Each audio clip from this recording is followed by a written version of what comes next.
I've gone on record saying that I'm a guy who plays video games for stories, and that The Legend of Zelda is my favorite game series for just that reason. So here's my list of the top 10 Zelda stories. I'm not rating the games by quality of game. I'm rating them by quality of story. So you'll see some titles on here that you may be surprised by, and you may see some that you were surprised weren't on. That was a good sentence. Four Swords Adventure. Talk about a game nobody talks about. The DS games get talked about because people hate them. The CDI games get talked about because they're so obscure and bad. But nobody talks about Four Swords. The last in its line of games, Four Swords Adventure is definitely my favorite.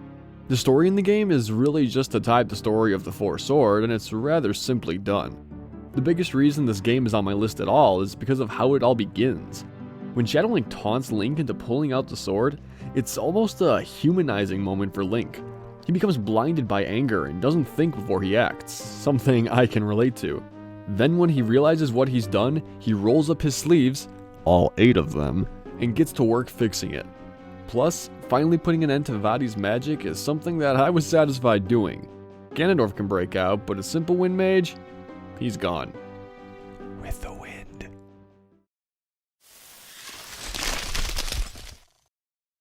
Zelda 2: The Adventure of Link. The original Legend of Zelda didn't really have a story. Save the princess, sure. I'm not dismissing it because it's overdone, but because that's it. Save the princess, just cuz. Riveting. But Zelda 2 took what little story there was and gave real motivation behind Link's actions. The princess, the same from the original, is already known by the audience. Link knows this Zelda, he saved her. So when she falls under the curse, there's a real reason for Link to go out there and fight to save her. The first game, Impa says, "Hey, can you help me out?" The second game, Impa's like, "Hey, Link, so Zelda..." Zelda! What? I'm on it! And the plot of Ganon coming back is actually really good. Sure, by now it's a bit cliche, but it's inherently a fascinating concept. He's in the process of being resurrected. Both sides, good and evil, are on a time crunch for their respective goals. Evil to resurrect Ganon, good to awaken Zelda, and, not resurrect Ganon. Ultimately, Legend of Zelda and Zelda 2 could be grouped together from a story standpoint to make one big tale. But since they are two separate games, I like the Zelda 2 side more because it's the more interesting. Which would be appreciated if this game wasn't hard as balls! Spirit Tracks. A Zelda DS game? Grab the tar and feathers! Look, I like Spirit Tracks. Phantom Hourglass, not as much, but I will always speak highly of Spirit Tracks, because it does what a sequel should do. All this game is ever going to be known for is trains. Okay, yes, trains were an odd step, but I like odd. But really look at it. Nico is back. Alfonso is Gonzo's descendant. There's a notable sign of progression in the world. Ocarina of Time, you ride a horse through a field. Twilight Princess, you ride a horse through a field. Majora's Mask, you ride a horse through a field. Spirit Tracks, they've made actual advancements in their world. Boom! Steam-powered engines. Future! Plus, Zelda's a pretty great character. She's so likable and encouraging. And there's actual development in her relationship with Link. They become much better friends as the game goes on. Plus, Chancellor Cole is one of my most hated Zelda characters because he truly is an evil little backstabber. And hey, who can forget that hug Zelda gives Link?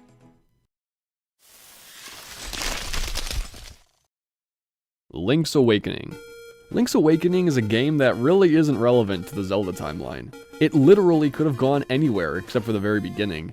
But what I love about it isn't necessarily the story, but the storytelling. I mean, it's a simple story. Wake up the fish, realize it was only a dream. Boom. When you first arrive and talk to the island's inhabitants, you hear some ominous stuff. This is a direct quote.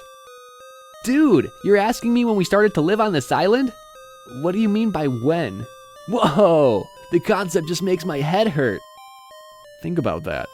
The idea of leaving the island is such a foreign idea that the very thought seems almost impossible. That's sign number one that something's up. And entering the face shrine, seeing that picture of the windfish, is like one of those moments where the world gets turned upside down. And that just gets driven home by one of the boss's angry last words. Before he dies, the 6th boss, Facade, tries to warn you about finishing your quest. Those words are supposed to be intimidating, but they almost sound like they're scared. Kind of like it's a plea to Link. But of course, he does what must be done, because he's a good guy like that. Marin is also used very well. Not only is she kind of the symbol for wonder and innocence in the game, she's also kind of the only character who dreams to fly like a bird and leave the island. And even though she technically disappears, the end credits screen shows that, yeah, she got her dream. That fills me with the warm and fuzzies. A Link to the Past. The favorite game of many a Zelda fan. The story presented in the game itself is rather basic, but the story surrounding the game is what makes it so substantial. See, this Zelda game is incredibly important to the series because it set up a trend that would recur throughout the following games. You have to find the key items, try to approach the main villain, then start the second half of the game, which requires you to find more key items, then go after the main villain. But from a story standpoint, aside from its backstory, it doesn't do a whole lot for the series. I guess that's not entirely true, because it set up a lot of story elements that would be reused and fleshed out in the future. This was the first time the Sacred Realm was mentioned. It was called the Golden Land back then, since it housed the Triforce, but it would become a focal point in the Zelda mythology. It also mentioned that in the past there were 7 wise men, which is why there are 7 maidens. The 7 wise men are most likely referring to the sages from Ocarina of Time. A Link to the Past also explains the mythical Triforce and how desperate people were to get it, which gets mentioned frequently throughout the series. It sets the stage for the rest of the games to come, but the story of the game itself is rather simplistic, and that's why it's only number 6.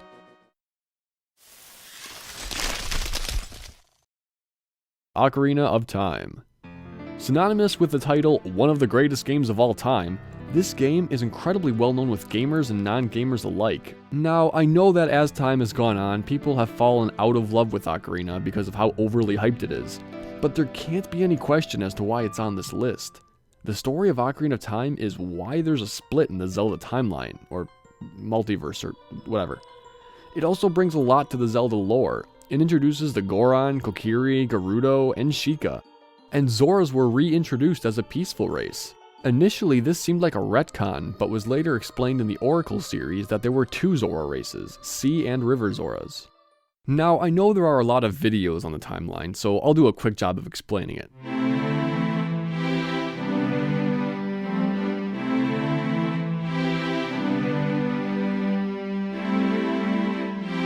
Great! This game also tells about how the Golden Goddesses, Din, Nehru, and Farour created the world and everything in it.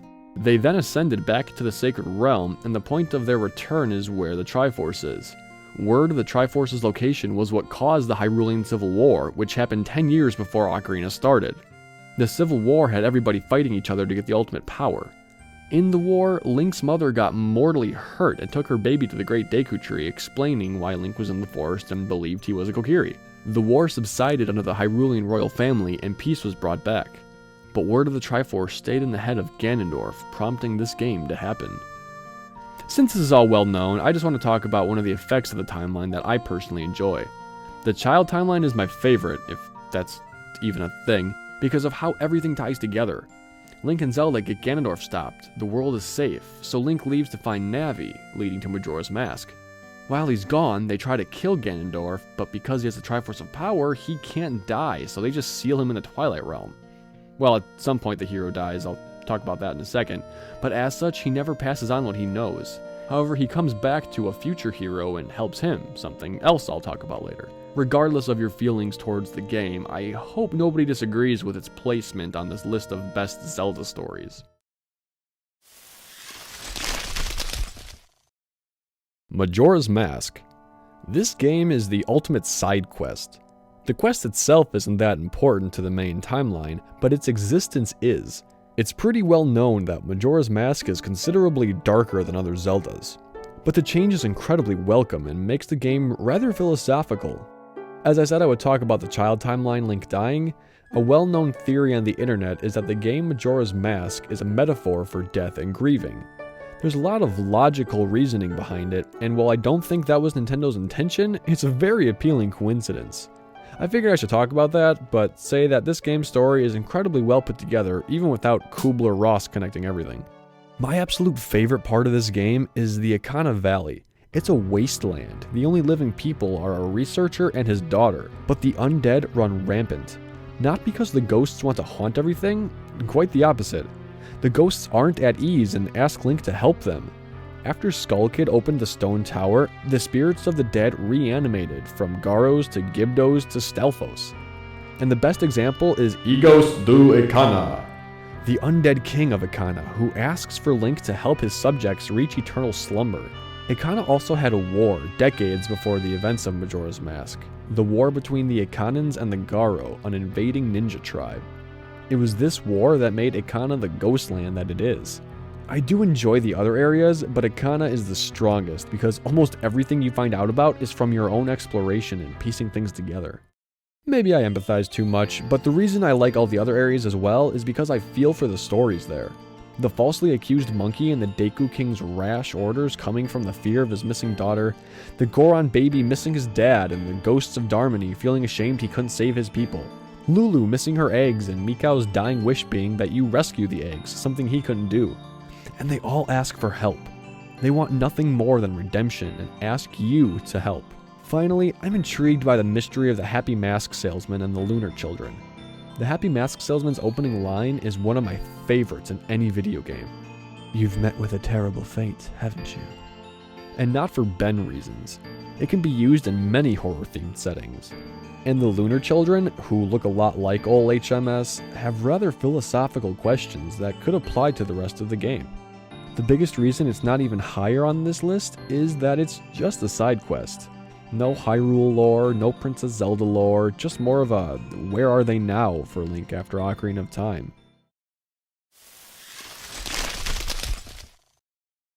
Wind Waker. This game has gotten a bizarre reception. More often than not, I see people complain about people complaining about this game. Let that sink in. But really, I don't actually see people saying how it's a stupid childish game, or that it looks awful. This game actually does a lot right for the Zelda timeline, by way of explaining what happens when the hero isn't there and why the links are needed. This game does so much right with storytelling. First of all, no character who is part of the main story is ever forgotten. There are no one-time main story characters, with one exception.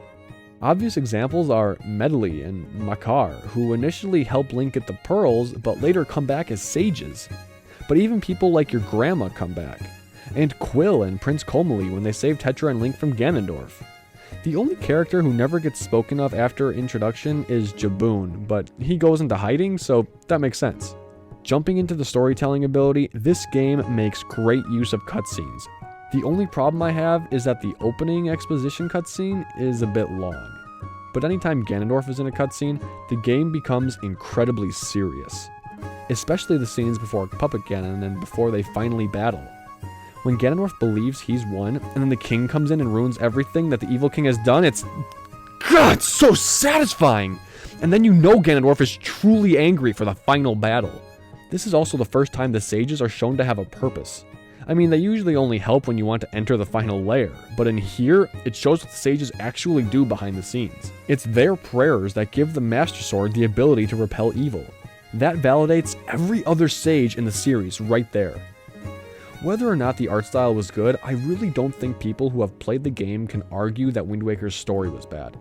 And hey, if you agree, then the rest of this should be smooth sailing! Ow! Skyward Sword. As the first game in the Zelda timeline, of course it was going to be on this list. But the story is great for reasons beyond that. One thing I like in any game, Zelda or otherwise, is memorable characters. And not memorable in a way that's annoying, but in a way that's charming. This game is filled with those characters, especially Groose and Zelda. This is my favorite Zelda in the entire series, which I'm sure many people agree with. And it's because she's just an average young girl. She doesn't have to have a facade of royalty or toughness. She can be herself. And Groose, while initially annoying, quickly proves himself and becomes a likable character. Okay, so this game is loaded with importance to the Zelda lore. First and foremost, it's the first game chronologically in the series, making it the earliest Zelda history available, aside from the goddesses creating the world. But we learn how the Master Sword was made, We learn who Hylia is, a goddess of rank between the golden goddesses and the light spirits, and that she gave up her immortality and split herself into two parts, Fi and Zelda, unbeknownst to the latter. She is also who the Hylians are based on, and explains why they can use magic. We also learn where the names Farron, Lanayru, and Eldin come from, as their names of the three dragons. Upon defeating Demise, which is an awesome finish, he says that the story of pure hatred against the goddess's bloodline and the goddess's chosen hero will never end, hinting at the Links, Zeldas, and Ganons to come. When Link absorbs Demise into the Master Sword, it could possibly explain why it's the Blade of Evil's bane. It defeated and sealed away pure evil. I mean, Demise flat out says to Link, if you lose, this entire world is going to be mine. And who can forget Link and Zelda's relationship? It starts off all adorable and warm, and losing Zelda really impacts the world. And Link and Zelda's conversation before she seals herself in sleep is also really touching, in addition to being important. And when they choose to stay together at the end, I think we all know what that means. I mean, come on! Finally, this game establishes how Hyrule came into being. Well, I guess it technically only hints at it, but it's not hard to put two and two together. That's kind of a big deal. Kind of. Twilight Princess. Twilight Princess does everything right with its story. Every single thing. Motive behind each character, setups with cutscenes, bringing the plot around full circle. It's great. You know what? Ultimately, it doesn't affect any games after it, but for good reason. Seriously, I can't emphasize how much I love Twilight Princess's story and storytelling. There are a lot of little things, like revisiting the Temple of Time and seeing it in all of its updated glory, to hearing the Serenade of Water play when King Rutella visits you. Just take the opening cinematic, which feels like it's from a movie and sets the tone for the entire game, a melancholically hopeful tone. And the ideas of what are going to come are referenced in the very first line. It shows Link with a connection to people. A lot of other games show people talking to Link because he's a last hope or because they need something from him. Twilight Princess, everybody knows and likes Link, and that's important for more reasons than a happy, warm feeling. There's a strong sense of community in Ordon. Russell and Bo are father figures of sorts, the shopkeepers are friendly, not just salesmen, Fardo has his goats, which keeps Ordon important to the rest of Hyrule, and finally, Link and Hylia are older teenagers who the younger kids can look up to. Link may live alone, but Ordon is his family. The kids always come to Link's house, not because he's a hero they want to praise, but because they look up to him. It makes you think, wow, Link's really important. And not because he's on a quest to save the kingdom, but because some people just really want to see him. And that feeling of importance is important because it's a sign that Link is a character in and of himself. And this game goes to great lengths to define just who he is, and he has facial expressions to show a personality. I know this happened in Wind Waker, but those are more comedic. These are realistic. Going back, the feeling of importance the kids give him explains why he reacts without haste when they're kidnapped. The kids that praised him for just being cool now need him to help. They are there every day for him, now he can really be there for them. And the chase also shows how foreign it is to leave Ordon. Only Russell and Bo, the two father figure men, have ever been known to leave. The kids leave by force, meaning the only person leaving by choice is Link. He's joining the ranks of the men. Jumping to Midna, she is such a refreshing character, and her backstory is incredibly well crafted and revealed in small enough intervals that it doesn't give everything away, but keeps it interesting. She's a witty, but eventually caring character. Upon first reveal, she's rather cocky, which could make her come across as an unlikable character. Then it becomes known how important she is when it's shown that she knows Princess Zelda. From there, the point of the game shifts slightly. Link still wants to find the kids, but now he wants to help those who helped him, going back to the kids. Even after he finds them, he continues, partly because Hylia is still missing, but also because of Midna. Now, I want to talk about how incredible some of the cutscenes are. I've already mentioned the opening cutscenes, but another of my favorites is Xant's invasion of Hyrule Castle. You see how outmatched Hyrule's forces were by the Twilight Army, and it's also when you see the enemy for the first time. Xant's entrance is one of the greatest moments in the game for me. His march up to Zelda, followed by his trademark scream, just lets you know, this thing is going to be a problem. This cutscene also shows actual strategic thinking by Hyrule's monarch. In most games, they're either so caught up in preparing for the problem that it happens before they have a full plan, or they jump in head first. In Twilight Princess, she could be strong and fight until it's done, or she could be smart and surrender for the time being. It's not something that's done much in other games. Speaking of the other games, there's now more backstory to Zelda lore. There's debate over whether or not the story coincides with the Hyrulean Civil War, but it's speculated as such. Just who the interlopers are is never fully answered, but it's a pretty popular fan theory that they're the same group as the Ancient Ones from Majora's Mask. But enough backstory, let's get back to the cutscenes. The next one that I want to point out is at the Mirror Chamber, the sage's telling of Ganondorf's failed execution. Not only do you learn what became of Ganondorf after Ocarina of Time Zelda and Link turned him in, but when you return there, you find out Midna is the titular character. And that was a fun revelation for me, since I just assumed it was Zelda. But Ganondorf's execution, or lack thereof, shows his godlike strength, something we never see unless it's in the confines of a battle. We actually see the damage he causes, not just the aftermath. Also, confronting Zant in his castle.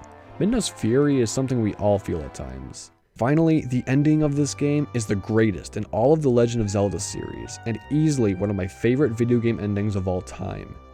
The final dungeon is Hyrule Castle.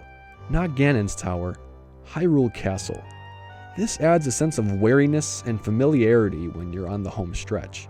And when you get to the throne room and you see Ganondorf sitting there, just waiting for you, he sits almost as if he was bored, and Zelda's lifeless body hangs as an ornament above him. He does his usual, "You have strength, but I'm stronger" speech, which is more enjoyable in this game because you have Midna making remarks back to him. After the Zelda fight, you see one of my favorite Link expressions in the game. Not because it's funny, not because it's cool, but because it's relatable. After Midna forces Ganondorf out of Zelda's body, Link gets this look of, "Oh, thank God." He finds a little something to be happy about in the middle of all of this. After you beat Ganon and Zelda gets her life force back, there's a genuine moment between the princesses. Then Ganondorf, being the jerk he is, still won't stay down, but Midna fully plans on using the fused shadow, dangerous though it is, to stop him once and for all, and she sends Link and Zelda far away to Hyrule Field. The two hardly have a second to mourn because Ganondorf suddenly appears holding the fused shadow. Link wants to jump in and fight, but Zelda stops him, realizing they need help. They knock Ganondorf off his horse, and finally, Link battles him. For the first time ever, it's Ganondorf versus Link. No magic involved, just a sword fight. Mano a mano, out in the middle of a field. This has never happened before in a Zelda game. It was later used in Skyward Sword with Demise, but before Twilight Princess, never. And I loved it. Lightning in the background, strength coming from both ends, it was fantastic. And when Link stabs him in the wound from the sages, using the move taught to him by the hero of time, this is the only time since the first game that we see the Triforce being taken from someone. Yeah, in games like A Link to the Past, we see the Triforce after beating Ganon, but the Triforce of power doesn't come out of him. We physically see the life come out of Ganondorf's eyes.